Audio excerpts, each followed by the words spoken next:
একজন বায়ার তো কোথায় কম টাকায় তার পণ্যটা পাবে এবং লিড টাইম কতটুকু হবে, লিড টাইম অলসো ইম্পর্টেন্ট। জি, আমাদের যেমন একটা মালামাল আনতে 1 মাস লাগবে, 1.5 মাস লাগবে, পোর্ট থেকে ছুটাতে, আবার এখানে প্রসেস করে সমস্ত কিছু ফর্মালাইজ করে এক্সপোর্ট করা অনেক ডিফিকাল্ট ব্যাপার। কম্বোডিয়া বলেন, ভিয়েতনাম বলেন, এরা কিন্তু 5-7 দিনের মধ্যে কিন্তু ইম্পোর্ট করে, তৈরি করে আবার তারা এক্সপোর্ট করে দেয়।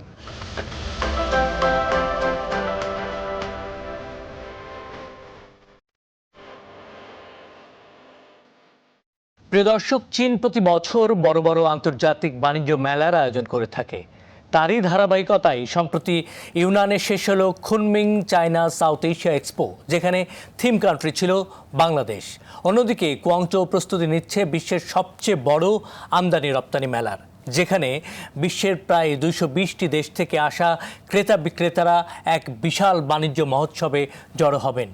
কিন্তু এই বিশাল আয়োজন বাংলাদেশি ব্যবসায়ীদের জন্য ঠিক কতটুকু সম্ভাবনার দ্বার খুলে দিচ্ছে? চীন আমাদের শীর্ষ আমদানির উৎস। আমরা প্রতি বছর বিলিয়ন বিলিয়ন ডলারের পণ্য আমদানি করে থাকি চীন থেকে। কিন্তু ক্যান্টন ফেয়ার কি কেবল আমদানি নির্ভরতা বাড়াচ্ছে, নাকি এটি আমাদের রপ্তানি বহুমুখীকরণ এবং নতুন বাজার অন্বেষণের জন্য সত্যিকারের একটি টেক অফ প্ল্যাটফর্ম হিসেবে কাজ করতে পারে? মেগা প্রসেসিং মেশিন, অটোমোশন প্রযুক্তি আর প্রযুক্তির হাত ধরে বিশ্ববাজারে নিজেদের মেড ইন বাংলাদেশ ট্যাগ তুলে ধরার আসল চাবিকাঠি কি লুকিয়ে আছে এসব উদ্যোগে? প্রিয় দর্শক, RTV এবং চায়না মিডিয়া গ্রুপের বিশেষ আয়োজন চায়না ফোকাস অনুষ্ঠানে আপনাদের সঙ্গে রয়েছি আমি শাহানশা রাসেল। আজকের আমাদের আলোচনার বিষয় স্থানীয় উদ্যোক্তা থেকে গ্লোবাল প্লেয়ার হয়ে ওঠার কৌশল। টকশোতে আলোচনার জন্য যারা রয়েছেন পরিচয় করে দিই তাদের সঙ্গে। আমার সঙ্গে রয়েছেন বাংলাদেশ চায়না চেম্বার অফ কমার্সের senior vice president AZM Azizur Rahman, এবং আমার সঙ্গে রয়েছেন ব্যবসায়ী এবং সাংবাদিক মোহাম্মদ সাইফুল ইসলাম।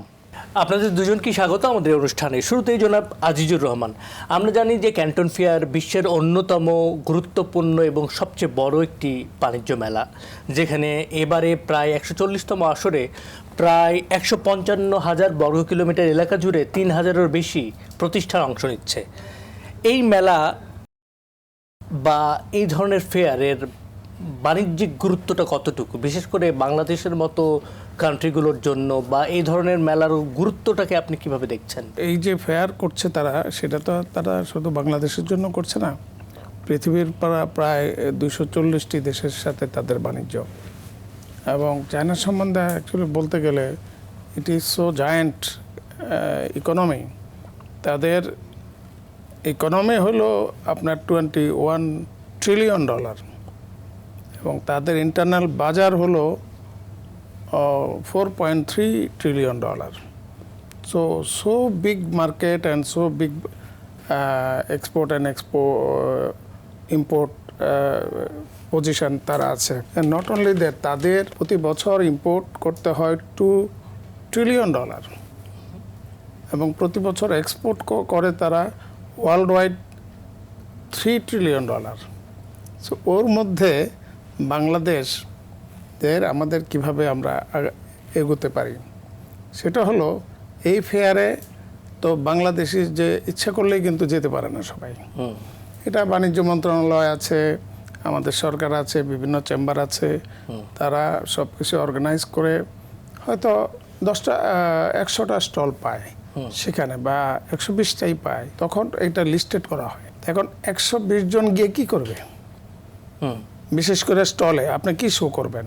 আমাদের দেশেও তো এখন আপনার প্রায় 4,000 গার্মেন্টস বলেন, অন্যান্য ইন্ডাস্ট্রি 5,000, তো তারা যদি ওখানে যেতে চায় বা স্টল নিয়ে বসতে চায়, আবার লজিস্টিক ইন্ডাস্ট্রিগুলো আছে সেগুলা বসতে চায়, তাদের সার্ভিস দেখাতে চায়, তো আমাদের তো আসলে 500 বলেন 1,000 বলেন, যত বেশি স্টল পাওয়া যাবে তত বেশি স্টলে বাংলাদেশি মানুষ সেখানে তাদের প্রোডাক্ট শো করতে পারবে, তাদের এফিসিয়েন্সি শো করতে পারবে। ইভেন ওইসব দেশে হয়তো অনেকে জানে না এটা, ওখানে কিন্তু স্লট দেওয়া থাকে যে কান্ট্রি টু কান্ট্রি, এটা পারসুয়েশনের উপর নির্ভর করে। যেমন ধরেন যদি পার্সু করা হয় তাহলে হয়তো বাংলাদেশকে একটা স্লট দিল যে প্রেজেন্ট ইউর সেলফ।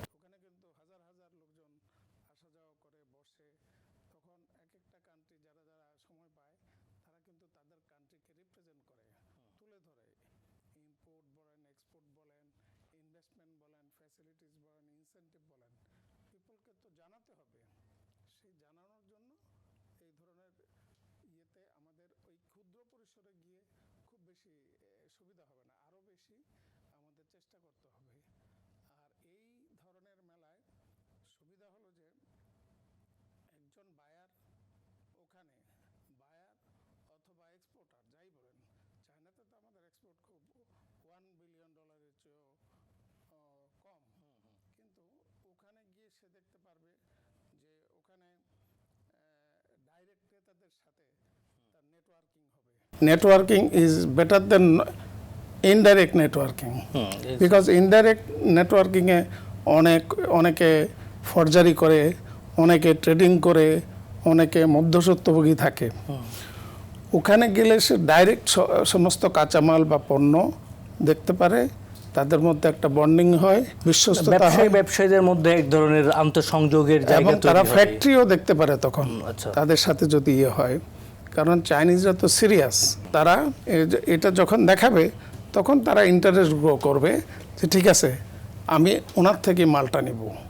যদি এই কাঁচামাল বা অন্য পণ্য যদি কন্টিনিউয়াস তার থেকে আনে, তাহলে তার লিড টাইমটাও কমে। বিশ্বস্ততার জন্য আমাদের এখানে তৈরি করা বা মার্কেটিং করা, এক্সপোর্ট করা, এটা আমাদের লেস কস্টলি অলসো হয়।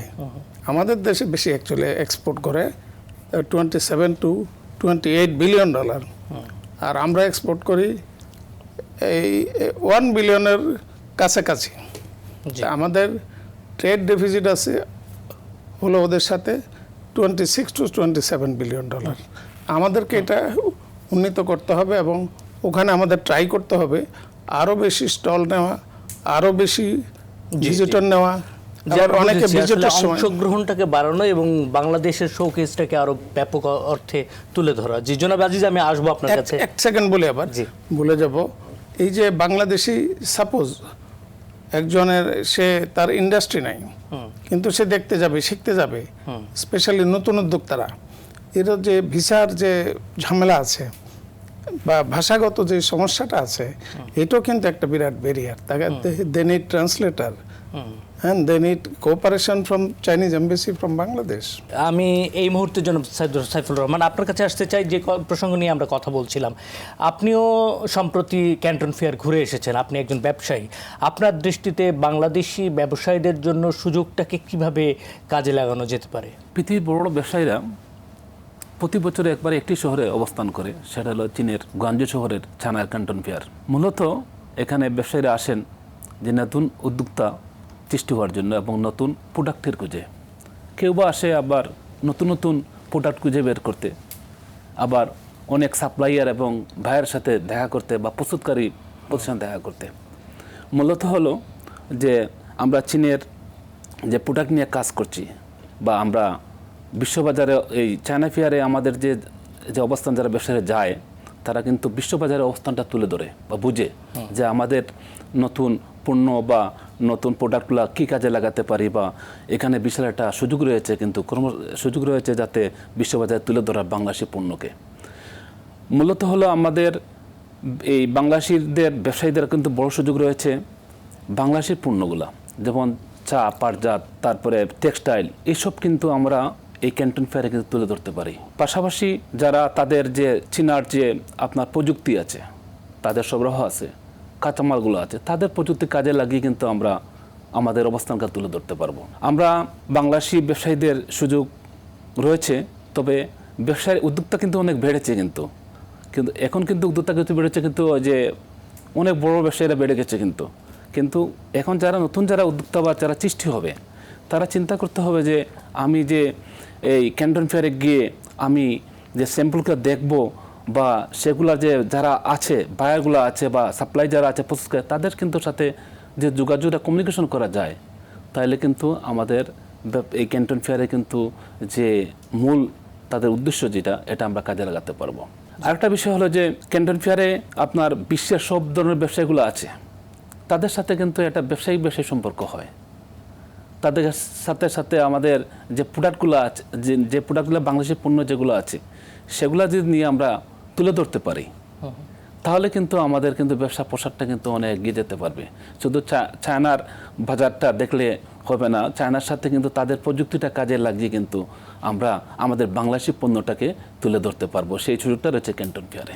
জি জনাব সাইফুল্লাহ, আমরা আলোচনায় ছিলাম, আবারও আসবো আলোচনায়, একটা বিরতি নিতে হবে। প্রিয় দর্শক, সময় হলো বিরতির। দেখছেন RTV এবং চায়না মিডিয়া গ্রুপের আলোচনা অনুষ্ঠান চায়না ফোকাস। ফিরছি বিরতির পর, সঙ্গেই থাকুন।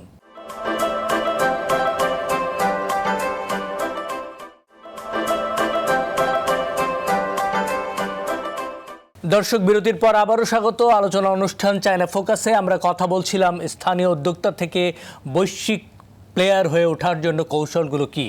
আমরা যাচ্ছি আলোচনায়। জি জনাব আজিজ, আপনার কাছে আসতে চাই যে চীনা বাণিজ্য মেলা বা এই ধরনের আয়োজন, আপনি জানেন যে কিছুদিন আগে খুনমিংয়ে যেই সাউথ এশিয়া ফেয়ারটা হলো, এখানে বাংলাদেশকে কান্ট্রি রিপ্রেজেন্টেটিভ হিসেবে, থিম কান্ট্রি হিসেবে তুলে ধরা হয়েছিল। সুযোগ আসলে বিভিন্ন রকমভাবেই আসে। এই সুযোগগুলোকে সোজা অর্থে কীভাবে বাংলাদেশি ব্যবসায়ীরাকে কাজে লাগাতে পারে? এক অর্থে চীনের বাজারকে ধরতে গেলে আমাদের অনেক জিআই পণ্য রয়েছে, আমাদের অনেক গুরুত্বপূর্ণ এবং ঐতিহ্যবাহী প্রোডাক্ট রয়েছে, সেগুলোকে যদি তুলে ধরা যায় তাহলে হয়তো চীনের বাজারটাকেও ধরা সম্ভব। আপনি কি মনে করেন? চীন is a vast country, one of the vast country in the world, এবং সেখানে এমন কোনো কাঁচামাল নেই যে নাই। বাট আমাদের দেশের সমস্যা হলো যে আমরা ছোট দেশ, জনবহুল দেশ, আমাদের কিন্তু কাঁচামাল সব কিছুতে নাই। সেই জন্য আমরা we are dependent on China. 70 to 75% কিন্তু আমাদের টোটাল ইম্পোর্টের ওখান থেকে আসে, specially garments, accessories and others এবং মেশিনারিজ। তাদের সাথে কম্পিটিশান। সবচেয়ে বড় কথা হলো কি, একজন বায়ার তো কোথায় কম টাকায় তার পণ্যটা পাবে এবং লিড টাইম কতটুকু হবে। Lead time also important. জি, আমাদের যেমন একটা মালামাল আনতে 1 মাস লাগবে, 1.5 মাস লাগবে, পোর্ট থেকে ছুটাতে, আবার এখানে প্রসেস করে সমস্ত কিছু ফর্মালাইজ করে এক্সপোর্ট করা অনেক ডিফিকাল্ট ব্যাপার। আর ওখানে কিন্তু দেখেন কম্বোডিয়া বলেন, ভিয়েতনাম বলেন, এরা কিন্তু 5-7 দিনের মধ্যে কিন্তু ইম্পোর্ট করে, তৈরি করে আবার তারা এক্সপোর্ট করে দেন। তো আমাদের এখানে একটা টাইম ফ্যাক্টরের দূরত্বের ব্যাপার আছে। আর তারা যেহেতু সো এফিশিয়েন্ট, তাদের সাথে যদি আমি মূল্যের যদি করতে না পারি, সাপোজ আপনার এই স্যুটটার দাম $100, হ্যাঁ, সে $100 দিল, আমি $100 দিতে পারছি না, বিকজ আমি আপনাকে ওখান থেকে ইম্পোর্ট করতে হচ্ছে। এইখানে আমাকে এই লিড টাইম নিয়ে, শিপিং কস্ট নিয়ে আমাকে তৈরি করে এটা হয়তো $120 বা $30 হয়ে যাবে। তখন বায়ার কোন দিকে যাবে? সেই জন্য আমাদেরকে চীনের সাথে যেমন জিএসপি ফ্যাসিলিটি, মানে শূন্য ডিউটি শুল্ক দিয়েছে, তারপরেও কিন্তু এক্সপোর্ট হচ্ছে না। বাট চীন এত বড় কান্ট্রি, হয়তো বা সমস্ত কান্ট্রিতে আমাদের মার্কেটিং হচ্ছে না। কয় জায়গায় আমাদের অফিস আছে বা এমবেসি আছে বা কি আছে, কয়জন আছে। ইভেন আমি তো মনে করি যে আমাদের ব্যবসায়ীরাই অনেক বেশি চেষ্টা করে, তাদের সাথে যোগাযোগ করে, চেম্বাররা বা শিল্পপতিরা, গার্মেন্টস ব্যবসায়ীরা, তারা কিন্তু তাদের সাথে যোগাযোগ করে ব্যবসার উন্নয়ন করছে। আর তাদের সাথে কম্পিটিশান দেওয়া বা তাদের সাথে কম্পিটিটিভনেস হওয়া আমাদের ভেরি ভেরি ডিফিকাল্ট। এটা এখন আমাদের যেটা করতে হবে সেটা হলো, চাইনিজ বিনিয়োগকারীরা এই দেশে আসার জন্য ঘোরাঘুরি করছে এবং ঘোরাঘুরি করে পাচ্ছে না, ওর আমাদের বিভিন্ন আনসিম্পলিফাইড প্রসিডিউরের জন্য মানে বিভিন্ন টাফ পজিশন। আমরা তো এমনি মুখে অনেক কথা বলছি, গভর্নমেন্ট পলিসি ভালো দিচ্ছে, ফ্রেন্ডলি ল দিচ্ছে, রুলস দিচ্ছে, বাট বাস্তবে কিন্তু অনেক কিছু নাই। যার জন্য ওরা কিন্তু এসে ফেরত যায়। আমরা বাস্তবে দেখতেছি, আমাদের কাছেও তো আসে, এসে ঘুরে টুরে দেখে এবং দেখে যে এখানে এটা নাই, ওখানে ওইটা নাই, ওখানে ট্রেড লাইসেন্স করতে এই লাগে, ওই করতে, জয়েন্ট স্টক কোম্পানি করতে এই লাগে, এনভায়রনমেন্ট করতে যান আপনার জীবন বাইর হয়ে যাবে, আপনার করতে যান, ফায়ার লাইসেন্স করতে যান, তার সাথে আবার কাগজ লাগবে আপনার। এগুলা কিন্তু প্র্যাকটিক্যালি না করলে আপনি বুঝতে পারবেন না। তো এই যে আপনার 25-26টা লাইসেন্স লাগে এবং তাদের মধ্যে আবার সাব কাগজপত্র আছে, এগুলো যদি সিম্পলিফিকেশন করতে পারি, ওরা ভয় পেয়ে যায়। কারণ সে যখন এই দেশে আসে, একটা কোম্পানি রেজিস্ট্রেশন করলে মিনিমাম 1 crore তাকে আনতে হয় বিদেশ থেকে। এখন সে তো মনে করে, ধরেন ছোট মাঝারি বড় অনেক ব্যবসায়ী তো আছে, তো বড় ব্যবসায়ীদের কাছে হয়তো 1 crore টাকা ইজ নাথিং, নিয়ে আসলো। মাঝারি বা ছোট ধরনের ব্যবসা যারা করবে বা ট্রেডিং যারা করবে, তারা যখন 1 কোটি টাকা আনবে, ওরা কিন্তু আটকে ওঠে যে আমি যদি আনি এটা তো আর নিতে পারবো না। আচ্ছা, তা এখন আমি যে আনবো, কোন গ্যারান্টিতে আনবো? আপনি আমাকে কোন বিল্ডিংটা দিবেন, আপনি আমাকে কোন ল্যান্ডটা দিবেন, আপনি ইউটিলিটি সার্ভিস সব দিতে পারবেন কিনা? অন দ্য আদার হ্যান্ড ওরা কিন্তু আবার তাদের কমিউনিটির সাথে যোগাযোগ করে। এই কমিউনিটিতে আমরা হয়তো অনেক কথা, মিথ্যা কথা বলে দিলাম বা অনেক এনকারেজ করলাম ভালো ভালো কথা বলে, পলিসি দিয়ে। তারা তাদের কমিউনিটি, তাদের এই যে বিভিন্ন চাইনিজ অ্যাসোসিয়েশন আছে এবং এমবেসি আছে, তাদের সাথে কিন্তু যোগাযোগ করে যখন পরিবেশের সম্পর্কে, আমাদের বিনিয়োগ পরিবেশ, বাস্তব পরিবেশ যেটা, সেটার সম্বন্ধে যখন তারা জানতে পারে বা বুঝতে পারে, তখন কিন্তু তারা নিরুৎসাহিত হয় এবং অ্যাকচুয়ালি অনেকে ফেরত যাচ্ছে। আপনি কোথায় ল্যান্ড দিবেন, কোথায় বিল্ডিং দিবেন বলেন, আমরাই তো পাই না তাদের জন্য। ধন্যবাদ জনাব আজিজ। আমি এবার একটু সাইফুল ইসলামের কাছে আসতে চাই। জনাব সাইফুল ইসলাম, আমরা মেলা নিয়ে কথা বলছিলাম। আসলে চীনের মতো জায়গায় আমি জানি এবং আমার পরিসংখ্যান বলছে যে অনেক নতুন উদ্যোক্তা বিভিন্ন রকমের এফেয়ারগুলোতে যাচ্ছে এবং তারা অভিজ্ঞতা নিচ্ছে, দেশে ফিরে এসে নতুন প্রোডাক্ট নিয়ে বা নতুন আইডিয়া নিয়ে, নতুন টেকনোলজি নিয়ে তারা কাজ করছে। এরকম অনেক গল্প আমরা শুনেছি।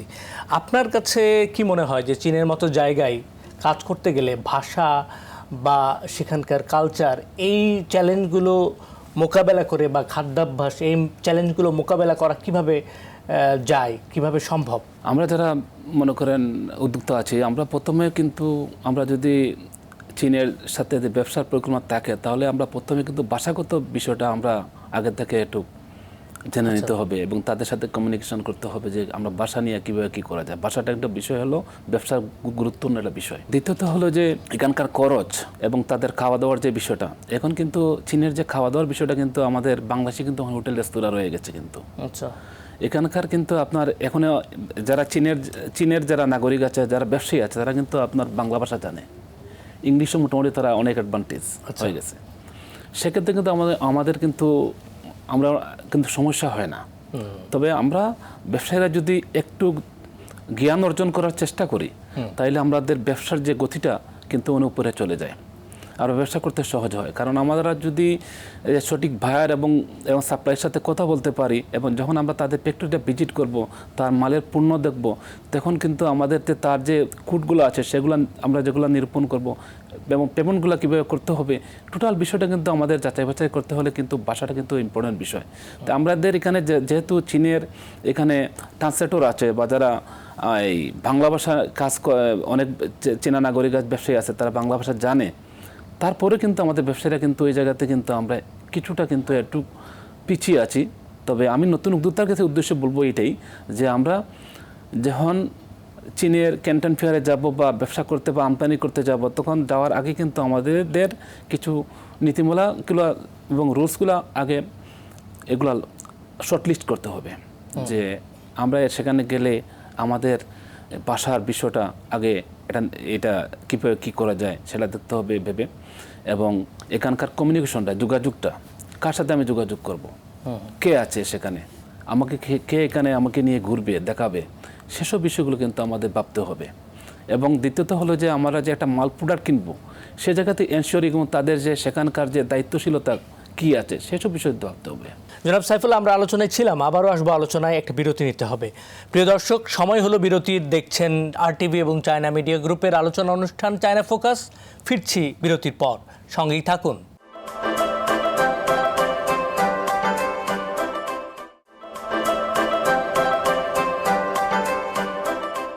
দর্শক, বিরতির পর আবারও স্বাগত। আলোচনা অনুষ্ঠান চায়না ফোকাসে আমরা কথা বলছিলাম স্থানীয় উদ্যোক্তা থেকে বৈশ্বিক প্লেয়ার হয়ে ওঠার জন্য কৌশলগুলো কি।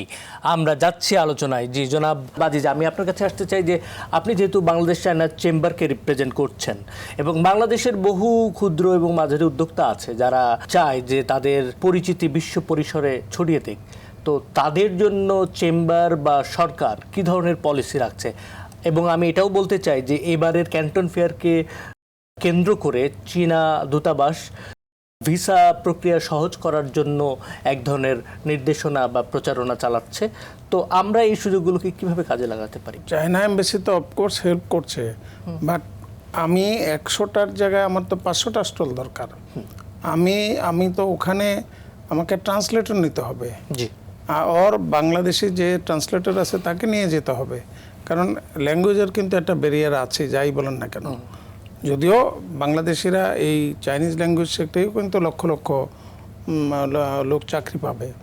তো এখন এই আমাদের চায়না চেম্বার যেটা করে, Bangladesh China chamber of commerce and industry, এগুলো কোঅর্ডিনেট করে with the embassy, with the commerce ministry, with export promotion bureau, এবং এখানে ওইসিবি।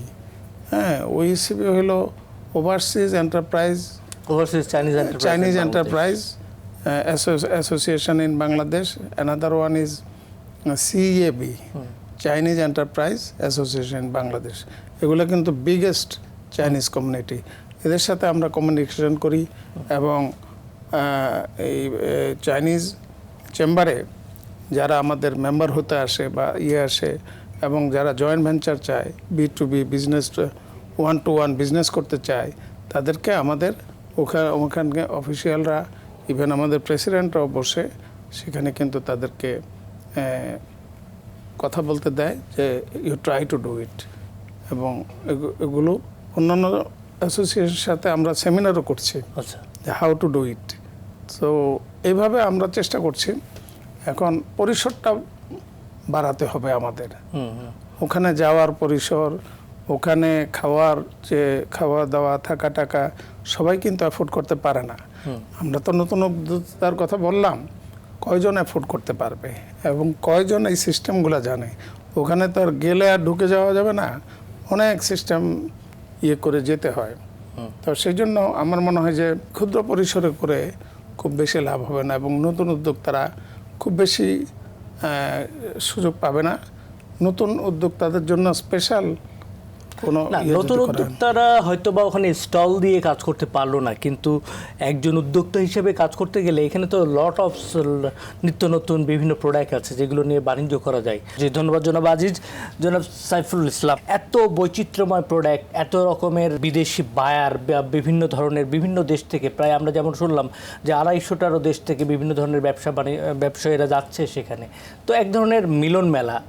আপনি প্রথমে যাওয়ার পরে কি মনে হয়েছিল, বা সেটাকে কিভাবে কাজে লাগানো যেতে পারে বলেন? মেলার ভিতরে যখন আমরা ঢুকলাম, প্রবেশ করলাম, প্রবেশ করার পর দেখলাম যে পণ্যগুলা, একদিকে পণ্য, একদিকে মানুষের যে মিলন মেলা, দুটা যে জনসমুদ্রে পরিণত হয়েছে।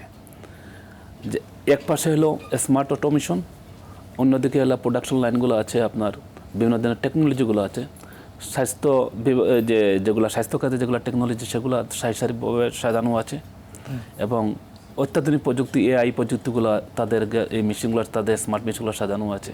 মূলত হলো আমরা বাংলাদেশে যারা উদ্যোক্তা আছি, আমরা শুধু মেড ইন চায়না দেখলে হবে না, বরং তাদের টেকনোলজি আমাদের কাজে লাগাতে পারি। বাংলাদেশ ট্যালেন্ট এবং বাংলাদেশ যারা মার্কেটিং যারা কাজ করে, ম্যানুফ্যাকচার যারা কাজ, তাদেরকে আমরা যদি একসাথে কাজ করি, তাহলে আমাদের কিন্তু এই টেকনোলজিগুলোর কাছে আমরা কিন্তু বাংলাদেশিরা চায়নার সাথে আমরা কাজ করতে খুব ভালো হবে এবং আমাদের আগাতে পারবো। বিশেষ করে হলো এখানে যে তাদের যে পণ্যগুলা বা ইয়েগুলো, এই ম্যানুফ্যাকচারিং যেগুলো, যে মেশিনগুলো রাখা হয়েছে, সেগুলো কিন্তু বিভিন্ন মানের আছে, বিভিন্ন দামের আছে। একটা দেখা যায় জাপানি মেশিন 1 কোটি টাকা দাম, সেখানে চায়নাতে গেলে কিন্তু সেটা 50 লক্ষ টাকা পাওয়া যাবে। সে জায়গা থেকে আমি যদি একজন ব্যবসায়ী, আমি ক্ষুদ্র ব্যবসায়ী, আমি চাই যদি আমি সেই মেশিনটা আমার এর চেয়ে কম মূল্যে নিয়ে আসতে, সেটা পারবো, সেটা চায়নারা তৈরি করে দিতে পারে। সেক্ষেত্রে আমরা বাংলাদেশি যারা উদ্যোক্তা, যে ক্ষুদ্র উদ্যোক্তা যারা আছে, তারা চিন্তা করতে হবে যে আমাদের বাংলাদেশের চাহিদা, কোন প্রোডাক্টটা চাহিদা, সেই চাহিদা আগে নির্ধারণ করতে হবে, এবং টেকনোলজিগুলা, কোন টেকনোলজি আমাদের চাহিদা বেশি, সেটা নির্ধারণ করে আমরা যারা ক্ষুদ্র ব্যবসায়ী আছি, এই টেকনোলজিগুলো কাজে লাগাতে হলে আগে বাংলাদেশে যারা ট্যালেন্টেড, যারা নলেজ আছে, তারা কিন্তু এই চায়নার যে টেকনোলজিগুলো কাজে লাগাতে পারবো, এবং বাংলাদেশি বাজারকে আমরা কিন্তু আন্তর্জাতিক বাজার তুলে ধরতে পারবো। বাংলাদেশি এই উদ্যোক্তারা বিভিন্ন বৈশ্বিক প্ল্যাটফর্মে যে তারা স্টল দিচ্ছে বা পণ্যের প্রসার নিয়ে বসেছে, তাদের আসলে বিদেশি ক্রেতা আকর্ষণের জন্য সেই ডেকোরেশন বা সেই মোড়ক বা সেই প্যাকেজিং এটা কি বিশ্বমানের, বা এই জায়গাটাতে আমাদের কি করণীয় কিছু আছে কিনা? মূলত হলো আমাদের যে ব্র্যান্ডিং নাই, আমাদের প্রিপারেশন থাকে না। আপনি যখন আন্তর্জাতিক বাজারে যখন স্টল দিবেন, স্টল দেওয়া কিন্তু মুখ্য বিষয় না। বিষয়টা হলো যে আমার প্রস্তুতি কেমন আছে, আমার প্রিপারেশনটা কি, আমাদের পণ্যের যে প্রোডাক্টটার ব্র্যান্ডিং কেমন এবং তার গুণগত মান, তার সার্টিফিকেশন, সবগুলো বেরি করে কিন্তু সেসব বিষয়ের উপরে। এবং আমি যে প্রোডাক্ট নিয়ে কাজ করছি সেই প্রোডাক্টের যে গুণগত মান দেখলে হবে না, তার সার্টিফিকেট ফুড সেফটি কি আছে সেসব বিষয়ে কিন্তু যাচাই করা হয়। তারপরে আমরা সক্ষমতা আছে কিনা, যে বায়ারকে সেই সক্ষমতা থাকতে হবে যে যাতে চাহিদা অর্ডার অনুযায়ী তাদের মাল দিতে পারি, পণ্য দিতে পারি, সেইটা কিন্তু আমাদের থাকতে হবে। আমরা শুধু এখানে গিয়ে আমরা স্টল দিলাম আর যোগাযোগ বিচ্ছিন্ন করে দিলাম, তা হবে না। স্টল দিতে হলে সেখানকার যে বায়ার, যে বিজনেস টু বিজনেস যারা আছে বায়ার, তাদের সাথে যোগাযোগ করতে হবে, যোগাযোগ স্থাপন করতে হবে, তাদের কাছে অর্ডার নিতে হবে এবং তাদের যে অমকিউ যে কোডটা আছে সেটা নিতে হবে পারচেস। তাহলে আমরা কিন্তু সেক্ষেত্রে আগাতে পারি।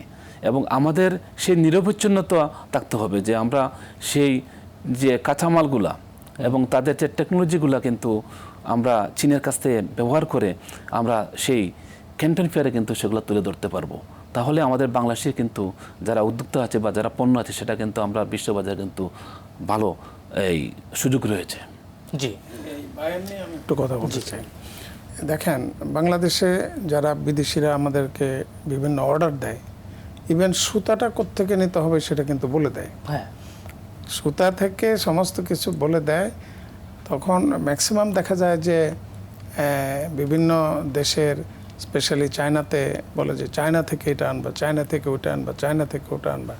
তার মানে চায়নার যেহেতু কোয়ালিটি অ্যান্ড ধরেন কমিটমেন্ট ঠিক থাকে, due to their technology and raw material available supply chain, that's why তারা ওখানে অর্ডারগুলো দেয় এখান থেকে নিতে হবে। বা আমাদের বাংলাদেশি শিল্প উদ্যোক্তারা কিন্তু সবসময় চয়েস থাকে না তার, তখন সেখান থেকে তারা এনে তারপরে তাদেরকে এক্সপোর্ট করতে হয়। ধন্যবাদ জনাব আজিজ এবং ধন্যবাদ জনাব সাইফুল ইসলাম। আপনাদেরকে অসংখ্য ধন্যবাদ। প্রিয় দর্শক, আপনারা যেমনটি শুনছিলেন এবং দেখছিলেন যে বাংলাদেশি উদ্যোক্তাদের জন্য এক অবাধ এবং সম্ভাবনাময় ক্ষেত্র চীনের বিভিন্ন আন্তর্জাতিক ফেয়ার। এই জাতীয় আন্তর্জাতিক ফেয়ারগুলোতে আমাদের অংশগ্রহণের জন্য প্রস্তুতি এবং আসলে সক্ষমতা এবং চ্যালেঞ্জের জায়গাগুলো নিয়ে আমরা কথা বলছিলাম। নিশ্চয়ই এই বিষয়গুলো নিয়ে আরও কথা হবে আগামী কোনো পর্বে। সে পর্যন্ত সবার জন্য শুভকামনা। ধন্যবাদ।